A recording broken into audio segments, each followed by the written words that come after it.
tonight's episode of The Dumb and the Feckless, the true story of the Clintons and the Obamas. This story being brought to you, compliments of Edward Klein and his new book, Unlikable, The Problem with Hillary. It's also being brought to you in part by Refresh Computers. Don't forget, every Tuesday is free Tune-Up Tuesday at Refresh Computers. So go to refreshcomputers.net. Refresh Computers for all of your computer needs. Hillary is about as likable as elective surgery. Every time she speaks, an angel shoots a cherub. That's according to Greg Gutfeld.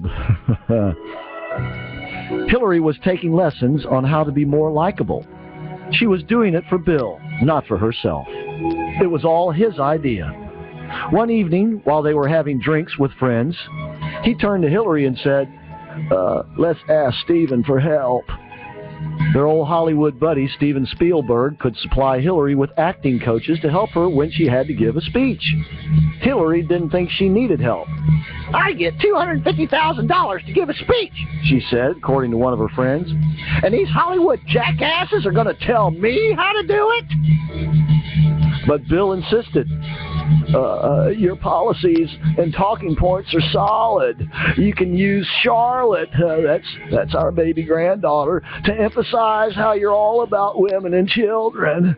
Now the challenge is to repackage you in 2016 as a strong but lovable older woman, more Golda than Maggie.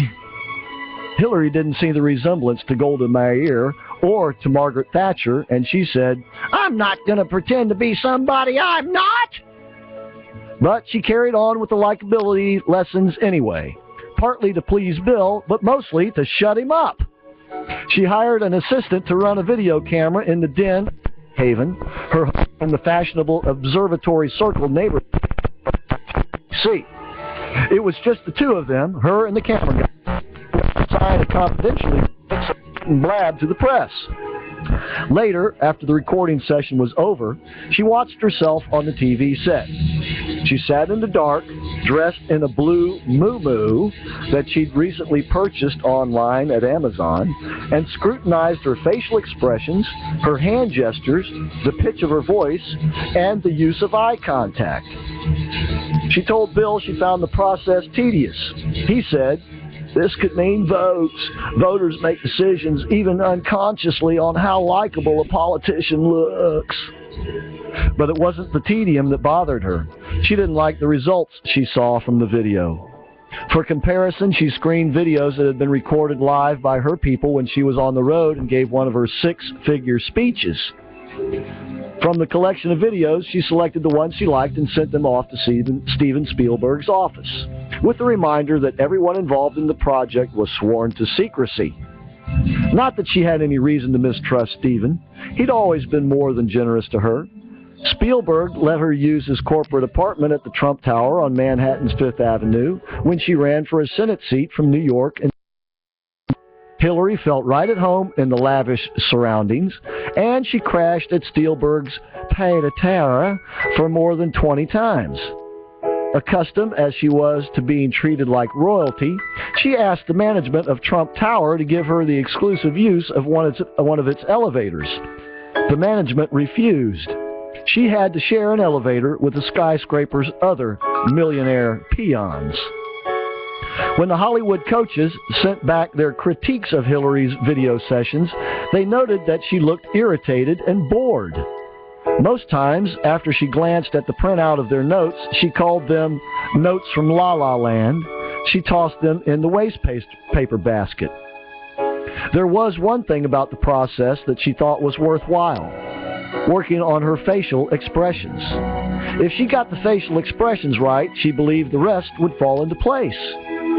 But, as she pointed out to friends, she could just as easily work on her facial expressions in front of the bathroom mirror without having some Hollywood schmuck tell her what she was doing right or wrong. Sometimes they're helpful, she told friends, but just as often they're full of shucks. Only she didn't say shucks, she said that other dirty S word. The truth was, Hillary Clinton did not take kindly to criticism, let alone constant criticism. It made her defensive and angry, which is her which is her default expression when she speaks in public, which is her problem to begin with. Tune in again next week for more of The Dumb and the Feckless. Tonight's episode was brought to you in part by Jerry's Mercedes-Benz. That's right, folks, for the best in your care for your Mercedes-Benz, take it to the dealership alternative. That's Jerry's MB service. Jerry'sMB.com, 407-366-6499.